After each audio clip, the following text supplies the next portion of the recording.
25 तारीख को भारतीय जनता पार्टी की दिल्ली सरकार ने दिल्ली विधानसभा के पटल पर आने वाले फाइनेंशियल ईयर 25-26 का बजट पेश किया। माननीय मुख्यमंत्री जी, जो वित्त मंत्री भी हैं, उन्होंने बार बार कहा 1 लाख करोड़ का बजट, 1 लाख करोड़ का बजट, 1 लाख करोड़ का बजट, कि पहली बार दिल्ली के इतिहास में इतना बड़ा बजट दिल्ली वालों को मिला है। रेखा गुप्ता जी ने सही कहा, पहली बार इतिहास में किसी बजट के आंकड़ों पर इतना झूठ दिल्ली वालों को बोला गया है।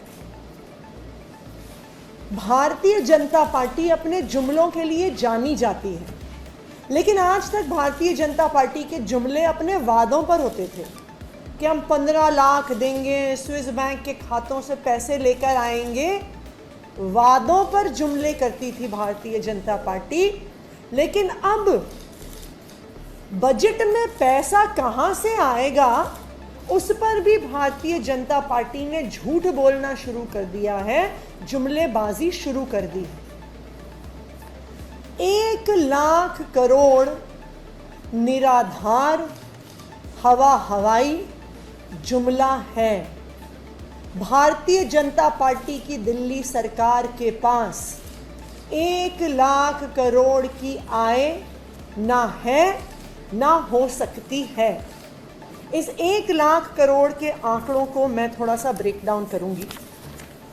1 लाख करोड़, ये बजट एट अ ग्लांस जो मुख्यमंत्री जी ने पेश किया, उसमें उन्होंने सबसे पहले ये आंकड़ा दिया कि कहां कहां से पैसे आएंगे। सबसे पहला आंकड़ा है टैक्स रेवेन्यू। टैक्स रेवेन्यू में इन्होंने कहा है कि 68,700 करोड़ रुपए आएंगे, जो पिछले वित्त वर्ष से 10,000 करोड़ रुपए ज़्यादा है। बजट के पिछले दिन जब इकोनॉमिक सर्वे दिल्ली विधानसभा में पेश नहीं हुआ था, तो हम सबके मन में सवाल उठ रहा था कि इकोनॉमिक सर्वे तो एक टेक्निकल डॉक्यूमेंट होता है, उसमें ऐसा क्या था कि भारतीय जनता पार्टी ने हमारे देश की 70 साल पुरानी पार्लियामेंट्री परंपरा तोड़ दी, संसदीय परंपरा तोड़ दी और इकोनॉमिक सर्वे नहीं प्रेजेंट किया। 1951 से बजट का हिस्सा है इकोनॉमिक सर्वे। 1964 से बजट के डॉक्यूमेंट से अलग होकर बजट से पिछले दिन पेश होता है इकोनॉमिक सर्वे। लेकिन जब ये 68,700 करोड़ का आंकड़ा सामने आया, तब मुझे समझ में आया इकोनॉमिक सर्वे क्यों नहीं पेश हुआ। क्योंकि इकोनॉमिक सर्वे दिल्ली की इकोनॉमी की स्थिति बताता है।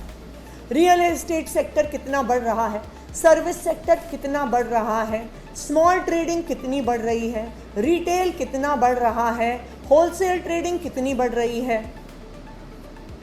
अगर इकोनॉमिक सर्वे सामने आ जाता तो ये हवाई टैक्स का आंकड़ा जो पिछले साल से 20% का इंक्रीज दिखा रहा है, वो भारतीय जनता पार्टी अपने बजट में नहीं रख पाती।